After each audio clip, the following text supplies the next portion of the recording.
من يهده الله فلا مضل له ومن يضلل فلا هادي له أشهد أن لا إله إلا الله وحده لا شريك له وأشهد أن محمدًا عبده ورسوله يا أيها الذين آمنوا اتقوا الله حق تقاته ولا تموتن إلا وأنتم مسلمون يا أيها الناس اتقوا ربكم الذي خلقكم من نفس واحدة وخلق منها زوجها وبث منهما رجالا كثيرا ونساء واتقوا الله الذي تساءلون به والأرحام إن الله كان عليكم رقيبا يا أيها الذين آمنوا اتقوا الله وقولوا قولا سديدا يصلح لكم أعمالكم ويغفر لكم ذنوبكم ومن يطع الله ورسوله فقد فاز فوزا عظيما أما بعد فأعوذ بالله السميع العليم من الشيطان الرجيم من همزه ونفخه ونفسه لن ينال الله لحومها ولا دماؤها ولكن يناله التقوى منكم عزیزان ملت، آج کا یہ عظیم الشان دن جسے ہم عید الاضحیٰ کے نام سے جانتے ہیں، یہ اسلامی سال کا سب سے بہترین دن ہے۔ میرے پیارے نبی صلی اللہ علیہ وسلم نے فرمایا، افضل الایام عند اللہ یوم النحر، اللہ کے ہاں سب سے بہترین دن یہ قربانی والا دن ہے۔ اس کو یوم الحج الاکبر بھی کہا جاتا ہے، حج اکبر کا دن۔ یہ دن عظیم ہے، ہر عظیم کی عظمت کی کوئی وجہ ہوتی ہے۔ اگر کوئی شخص عظیم ہے، میرا نبی عظیم ہے، تو رب العالمین نے اس کو عظمت سے نوازا۔ اگر کوئی مہینہ عظیم ہے تو رب العالمین نے اس کو عظمت دی۔ اگر کوئی عشرہ معزز ہے تو میرے رب نے اس کو عزت اور تکریم دی۔ اگر کوئی دن عظیم ہے تو اللہ تبارک و تعالیٰ نے اس کو عظمت بخشی ہے، اور اس کی کچھ وجوہات ہوتی ہیں۔ یہاں ایک بنیادی وجہ یہ ہے اس کی عظمت کی کہ اس میں ایک عظیم کام ہوتا ہے، قربانی۔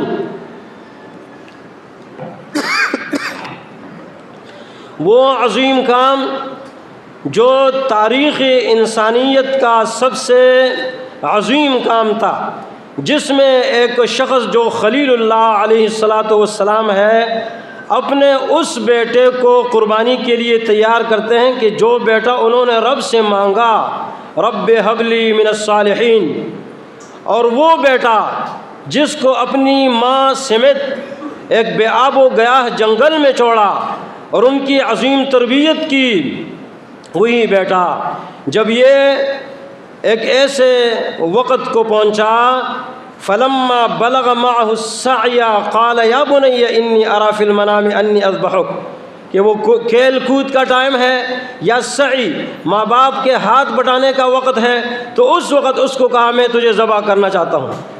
مجھے رب نے کہا ہے، نبیوں کا خواب یہ وحی ہوا کرتا ہے، تو نبی کی بات وحی ہے، قرآن بھی وحی اور حدیث بھی وحی۔ اب جب یہ کہا تو یہ اس لیے نہیں کہا کہ اس سے کوئی مشورہ مانگ رہا ہے، اگر یہ انکار کرے گا تو میں اس کو ذبح نہیں کروں گا، نہیں، یہ اس لیے تاکہ لوگ یہ نہ سمجھیں کہ یہ مجبوراً ذبح کے لیے تیار ہوا، تاکہ اس کو اپنے اس کام میں شریک کر لے اپنے ساتھ، اور تاکہ اس کا بھی ذہن بن جائے، تاکہ اس کا ذہن بنائے، لوگوں کا بھی ذہن بنائے کہ یہ شخص، یہ جو بچہ ہے، یہ تربیت یافتہ بچہ ہے۔ دادا سے معصوم دے جی پلار والا تربیت ور کر لے، مور والا تربیت ور کر لے، یہ تربیت یافتہ بچہ ہے، تربیت یافتہ۔ تو ایسی صورت میں اس نے کیا کہا یا ابت افعل ما تؤمر ستجدنی انشاء اللہ من الصابرین، کہا میرے ابا جان آپ کر گزریے، اس میں پوچھنے کی کون سی بات ہے، نیکی اور اس میں پوچھ، کہا یہ کر گزری، اور انشاءاللہ کہا کہ میرا اس میں کوئی کمال نہیں ہے کہ کہ میں اس کے لیے تیار ہوں ذبح ہونے کے لیے، کہا نہیں انشاءاللہ۔ یہ فخر اور غرور کو مٹایا اس بچے نے، کہا اگر اللہ چاہے تو میں صبر کروں گا انشاءاللہ۔ صبر ایک عظیم نعمت، حلم عظیم نعمت، اور اس لیے اللہ نے اس کو حلیم بچہ دیا۔ آئیے قربانی کے کچھ مقاصد پر نگاہ دوڑاتے ہیں انتہائی اختصار کے ساتھ۔ قربانی کا ایک مقصد ہے اللہ تبارک و تعالیٰ کی بڑائی اور بزرگی۔ اس لیے اللہ تبارک و تعالیٰ نے قربانی کے ضمن میں جو بیان کیا ہے اس میں جگہ جگہ لتکبر اللہ لتکبر اللہ، یہ تکبیریں، یہ عید کی تکبیریں، اس کے ساتھ یہ دن کی تکبیریں، یہ 13 تاریخ تک جو مقید تکبیریں ہوتی ہیں، مقید تکبیریں فرض نمازوں کے بعد، یہ تکبیریں، یہ ساری یہ تربیت ہے کہ اللہ سب سے بڑا ہے۔ قربانی کا سب سے پہلا فلسفہ، سب سے پہلا مقصد یہ ہے کہ اللہ کی بڑائی، اس کی بزرگی، اس کی عظمت یہ لوگوں کے دلوں میں بیٹھ جائے کہ اللہ سب سے بڑا ہے۔ اور یہی تربیت بچہ جب پیدا ہوتا ہے اس وقت سمجھتا نہیں، لیکن اس کے کان میں یہی آواز دی جاتی ہے اور یہ بات بٹھائی جاتی ہے کہ اللہ سب سے بڑا ہے، اللہ اکبر اذان دی جاتی ہے، اور جب مر جاتا ہے وہ سنتا نہیں، لیکن پھر وہاں بھی جنازے میں تکبیرات ہوتی ہیں۔ یہ اللہ کی بزرگی، اللہ کی بڑائی، اللہ کی کبریائی کی تعلیم ہے، تربیت ہے لتکبر اللہ۔ دوسری تربیت اس میں یہ ہے، دوسرا درس یہ ہے کہ اللہ کو اکیلا مانا جائے اپنی ذات میں، اپنے حقوق میں اور اپنے صفات میں۔ یہ جو ہم ذبح کرتے ہیں صرف اللہ کے لیے، اور میرے نبی نے جو قربانی کی امت کی طرف سے آپ نے فرمایا یہ اس کی طرف سے ہے جو یا اللہ ھذا ممن، یہ اس شخص کی طرف سے ہے شہد لک بالتوحید، جو تیری توحید کی گواہی دیتا ہے۔ معنی یہ ہے کہ قربانی ایک اور چیز ہے، عام صدقہ کچھ اور چیز ہے۔ عام صدقہ وہ دن میں، وہ آپ سارا سال کسی بھی ٹائم کر سکتے ہو، لیکن قربانی وہ صرف یہ چند دن ہیں، ان چند دنوں میں قربانی ہوتی ہے، یہ چند دن گزر جائیں بعد میں بھی سارا سال قربانی نہیں ہوتی۔ اگرچہ آپ نیت کریں، اگرچہ آپ مہنگی سے مہنگی قربانی خریدیں، اگرچہ آپ اللہ کے نام پر ذبح کریں، قربانی نہیں ہوگی، اس سے پہلے بھی قربانی نہیں ہوگی۔ یہ خاص دن ہے، یہ ہمیں بتاتا ہے کہ اللہ تبارک و تعالیٰ کی توحید جس شخص میں ہو تو اس کی طرف سے قربانی ہوگی، ورنہ نہیں ہوگی، خیال رکھنا۔ اس کے ساتھ ساتھ قربانی کا ایک اور درس یہ ہے، قربانی میں ہم اس کا چہرہ، اس کی گردن یہ قبلے کی طرف موڑتے ہیں۔ یہ کیوں موڑتے ہیں؟ یہ ہمارے اس نظریے کی تائید ہے، ہماری اس فکر کی تائید ہے کہ نظریہ وہ ہے جس کا مرکز مکہ ہو، نظریہ وہ ہے، فکر وہ ہے، منشور وہ ہے کہ جس کا مرکز مدینہ ہو۔ ہمارا مرکز مکہ اور مدینہ، ہماری رخ جس طرح قربانی کی رخ مکہ اور مدینہ، مکہ کی طرف، تو ہمارا پہلا مرکز مکہ، دوسرا مرکز مدینہ، اور یہ مراکز ہیں حرمین۔ اس کے ساتھ ساتھ ہم اس پر اللہ کا نام لے کر ذبح کرتے ہیں۔ معنی یہ ہے کہ اللہ کے نام کے علاوہ کوئی بھی چیز دی جائے تو وہ قبول نہیں ہوگی۔ لعن اللہ من ذبح لغیر اللہ، میرے نبی نے فرمایا کہ جو اللہ کے علاوہ کسی اور کے لیے ذبح کرتا ہے ملعون ہے، اس پر اللہ کی لعنت ہے۔ اس کے ساتھ ساتھ ہم اس قربانی میں یہ درس بھی سیکھتے ہیں، اور کہ یہ قربانی ہمیں اتفاق سکھاتی ہے۔ یہ جو قربانی میں اشتراک ہوتا ہے، شرکت، یہ حصے کیا ہیں؟ اس کا معنی ہے کہ مسلمان ایک ہیں، جو اللہ کے لیے قربانی کریں گے، جو اللہ کو سمجھتے ہیں، تو اس کا سلسلہ یہ ہوگا، اس کا نظریہ یہ ہوگا، اس کی سوچ یہ ہوگی کہ سارے مسلمان ایک ہیں، وہ ان کو ایک کرنے کی کوشش کریں گے۔ اس لیے ان دنوں میں میرے نبی نے خطبے دیے تو ان خطبوں میں آپ نے فرمایا لوگوں لا فضل لعربی علی عجمی الا بالتقوی، کسی کو کوئی فضیلت نہیں، نہ عربی کو عجمی پر، نہ مہاجر کو پٹھان پر، نہ پٹھان کو مہاجر پر۔ اس کا معنی یہ ہے نہ عربی کو عجمی پر، نہ عجمی کو عربی پر، ولا لأحمر علی اسود، اور نہ کسی گورے رنگ والے کو سیاہ رنگ والے پر کوئی فضیلت نہیں، سیاہ رنگ والے کو گورے پر کوئی فضیلت نہیں۔ اگر فضیلت کا معیار ہے الا بالتقوی، میرے نبی نے فرمایا تقوی ہے۔ یہ اشتراک، یہ آپ نے فرمایا الا، اے لوگو، ایھا الناس، یہ کون سا دن ہے، یہ کون سا مہینہ ہے، یہ کون سا شہر ہے؟ جب آپ کو بتایا گیا تو آپ نے فرمایا تمہارا رب ایک ہے، تمہارا دین ایک ہے، تمہارا باپ ایک ہے۔ پھر آپ نے فرمایا کہ تمہارا خون ایک دوسرے پر حرام، تمہاری عزتیں حرام، تمہارا مال حرام۔ یہ جو کرپشن ہوتی ہے، کرپشن کا معنی کسی شخص کے ذہن میں اگر اللہ کا خوف نہ ہو کچھ بھی کرے، یہ خوف پیدا کرنے کے لیے ہے، اور خوف تب پیدا ہوگا کہ آپ دوسرے کو اپنا بھائی سمجھو۔ جب آپ اس کو بھائی سمجھو تو آپ اس کا مال آپ حرام سمجھو گے، اس کی عزت آپ حرام سمجھو گے، اس کی نفس، اس کا جان حرام سمجھو گے۔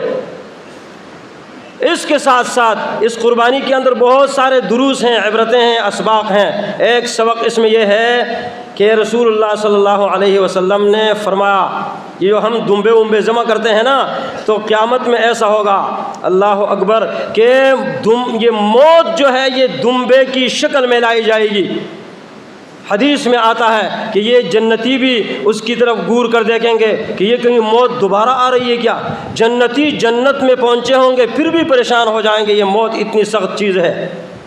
جہنمی بھی اس کی طرف دیکھ کر کہیں گے، جنت اور جہنم کے درمیان یہ موت دمبے کی شکل میں جب لائی جائے گی، پھر اللہ تبارک و تعالیٰ کے حکم سے اس دمبے کو، یعنی جو موت ہے، اس کو ذبح کر دیا جائے گا۔ پھر اعلان ہوگا خلود لا موت، لوگوں اب ہمیشہ کی زندگی ہے، اب موت نہیں ہے، موت کو ختم کر دیا جائے گا۔ یہ ذبح، یہ موت کی یاد ہے، موت کو یاد کرو، یہ موت یقیناً آنی ہے۔